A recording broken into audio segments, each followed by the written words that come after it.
আসসালামু আলাইকুম। আজকে এইমাত্র একটা টিকটক দেখলাম যে এক আপু হয়তো তসবি বা টুপি এগুলো বিক্রি করতেছে। তার মুখমণ্ডল মানে পুরা শরীর ঢাকা, শুধু মুখের এইটুক বের করা একটা টিকটক ভিডিও বানাইছে। তো বললো যে আপু আমি এইমাত্র সাইড করলাম, এটা আপনাদের কাছে শেয়ার করতেছি। তো এরকম একটা সুন্দর ভিডিও বানাইছে এক আপু, কিন্তু আরেকটা ভাইয়া ওই ভিডিওর কপি নিয়ে এমন বিচ্ছিরি ভাষায় যে গালাগালি দিতেছে, ভাষায় প্রকাশ করা যায় না। তো ভাই, এই যে বাংলাদেশের মেয়েরা যে প্রবাসে এসে কাজ করে, কেন করে? একমাত্র আপনারা দায়ী।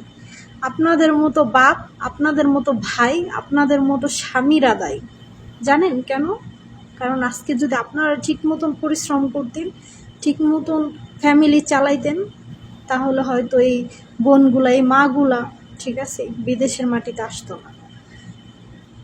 আবার অনেকে করে কি 20 বছর 30 বছর বিদেশ করে, বাড়িতে বিল্ডিং গাড়ি বাড়ি কইরা কি অবস্থা, হ্যাঁ, আশেপাশের মানুষের কোনো খোঁজ খবর রাখে না। তো ভাই, আমি একটা কথাই বলবো, যারা গরিব দুঃখী আছে, যারা অসহায় আছে, প্লিজ তাদের দিকে তাকান।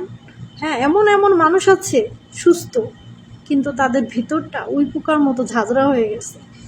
না পারতেছে কারো বলতে, না পারতেছে কারো কাছে কিছু বলতে, না পারতেছে সইতে, এরকম একটা অবস্থা হয়ে গেছে। প্লিজ তাদের পাশে যায় দাঁড়ান।